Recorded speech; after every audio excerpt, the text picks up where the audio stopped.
नमस्कार मित्रांनो. मानवाचे आयुष्य संपते, पण त्यानंतरही तो आपले अस्तित्व लोकांना दाखवत असतो. त्याने जरी हे शरीर सोडले असले तरी त्याचा आत्मा अमर असतो. आजचा आपला हा अनुभव ह्याच संबंधी आहे.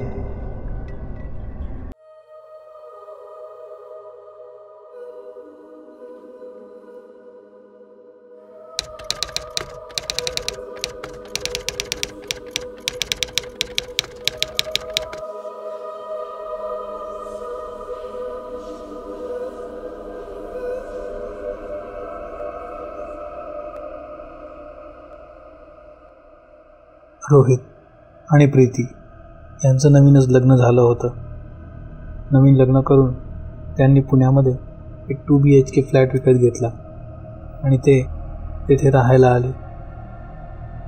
ते दोघेही एका MNC कंपनीमध्ये जॉब करायचे, त्यामुळे दिवसभर दोघेही घरी नसायचे. एके दिवशी सकाळी सुट्टीच्या दिवशी दोघे बसलेले असताना त्यांची डोरबेल वाजली. दार उघडून पाहिले तर समोर एक 35 वर्षाची बाई उभी होती. प्रीतीने दार उघडले. कोण आहात तुम्ही? त्यावरती बाई म्हणाली, तुम्ही इथे येण्याच्या आधी एक कुटुंब इथे राहायचं, तर मी त्यांच्याकडे मोलकरीण म्हणून काम करायचे. तुम्हालाही मोलकरणीची गरज असेल तर मला सांगा. तिचं ते बोलणं ऐकून प्रीती खूप खुश झाली, कारण तिलासुद्धा एका मोलकरणीची गरज होती आणि खूप शोधूनही तिला एक चांगली मोलकरीण भेटत नव्हती. तिने त्या बाईला आत बोलावले आणि 5,000 रुपये महिना देऊन तिने आपल्या घरचे सर्व काम करण्यास सांगितले. तिने वेळ ठरवून दिली. सकाळी 10:30 वाजता मी आणि माझा नवरा ऑफिसला जातो, त्यामुळे त्याच्या आधी येऊन तुला सर्व कामं करून जावं लागतील. त्यावर ती हो बोलली आणि त्या दिवशी ती तशीच निघून गेली. दुसऱ्या दिवशी सकाळी ती आली तेव्हा तिच्याबरोबर तिचा 8 वर्षांचा मुलगाही होता. ती काम करू लागली आणि तो मुलगा हॉलमध्ये खेळू लागला. विशाल आणि प्रीती आपापलं आवरून ऑफिसला जायला निघाले. तशी त्या बाईने काम संपवले आणि तीही आपल्या मुलासोबत निघून गेली. विशाल आणि प्रीती बिल्डिंगच्या खाली आले तेव्हा त्यांनी पाहिलं की तो मुलगा तिथेच खाली खेळत होता. त्याची आई जवळपास कुठेही नव्हती. त्यावर त्यांनी त्या मुलाला विचारले, आई दुसऱ्या घरामध्ये काम करायला गेली आहे का? त्यावर त्याने फक्त होकारार्थी मान डोलावली आणि तो खेळायला निघून गेला. संध्याकाळी जेव्हा ते घरी आले तेव्हा त्यांनी पाहिलं की घरातले सर्व लाईट्स ऑन होते. प्रीती म्हणाली, अरे पण मी घरातले सगळे लाईट्स बंद करून गेले होते, ते लाईट्स सुरू कसे झाले? त्यावर विशाल बोलला, अगं तू सुरू ठेवून विसरली असशील, जाऊ दे सोड, होतं कधी कधी. असं म्हणून त्यांनी डिनर वगैरे केला आणि ते झोपायला निघून गेले. मध्यरात्री 2:30 वाजता प्रीतीला बाथरूमच्या नळाचं पाणी टप टप टप टप पडत असल्याचा आवाज आला. ती बाथरूममध्ये गेली आणि तिने नळ बंद केला. अर्धा तास झाला असेल, पुन्हा तिला बाथरूमच्या नळाचा आवाज येऊ लागला. ती थोडी वैतागली आणि तिने वरून नळाचं कनेक्शनच बंद करून टाकलं. परंतु तरीही पाणी टपकण्याचा आवाज तिला वारंवार येऊ लागला. तिने विशालला उठवले आणि हे सर्व सांगितले. जेव्हा विशाल तिथे गेला, तिथे काहीही नव्हते. नळ पूर्णपणे बंद होता. ना तिथे कसले पाणी ना काही. प्रीती थोडी घाबरली, पण त्यावरती काहीच बोलली नाही. ते दोघे पुन्हा झोपायला निघून गेले. काही दिवस असंच होत राहिलं. जेव्हा जेव्हा ते ऑफिसवरनं परत यायचे तेव्हा घराचे लाईट्स ऑन असायचे आणि नळ केव्हाही सुरू आणि बंद होऊ लागले. हे जणू त्यांच्या आयुष्याचा एक भागच झाला होता. त्यामुळे विशाल आणि प्रीतीने त्याकडे दुर्लक्ष करायला सुरुवात केली होती. दिनक्रम असाच सुरू होता. ती मोलकरीण सकाळी सकाळी यायची. ती काम करत असताना तिचा मुलगा तिथे खेळायचा. ती तिचं कामावरून निघून जायची आणि मग विशाल आणि प्रीती जॉबवर जायचे. रविवारीसुद्धा हाच दिनक्रम असायचा.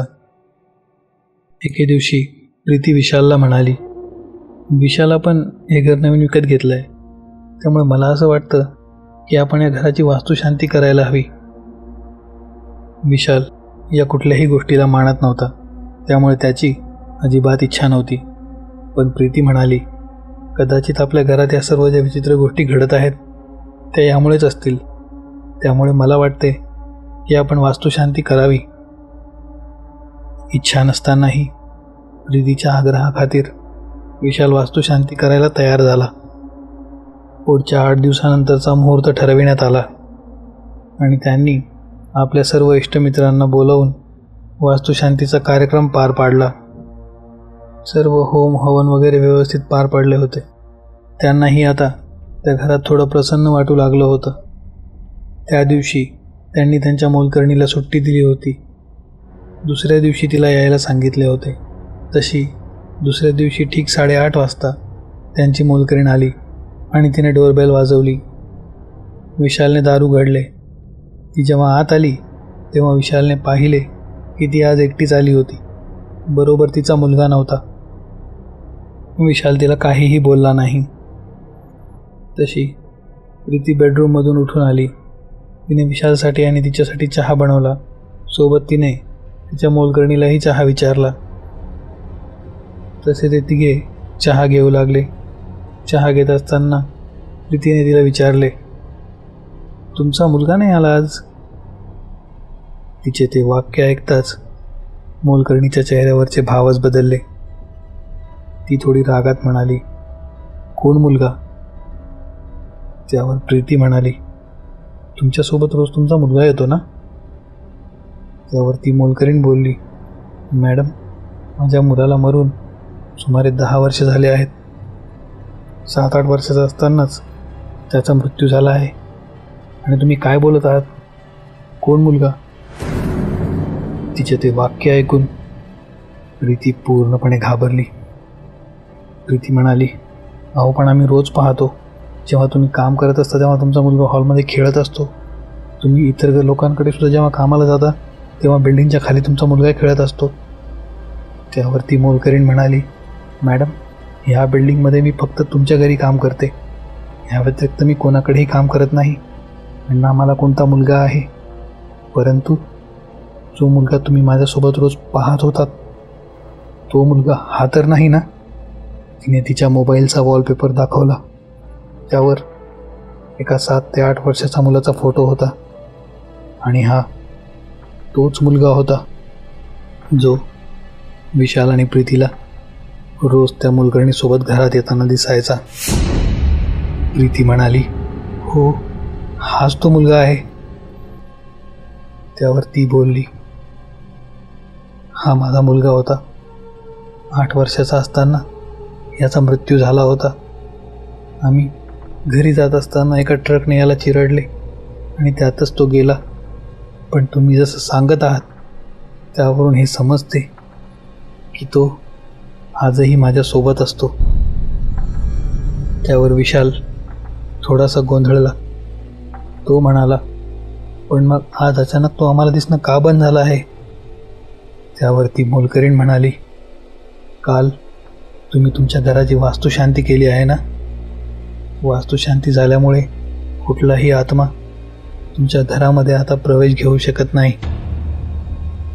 तिचे ते बोलणे ऐकून प्रीती आणि विशाल दोघांनाही गहिवरून आले आणि एका मुलाचे आपल्या आईच्या प्रती प्रेम पाहून त्यांना खूप वाईट वाटले.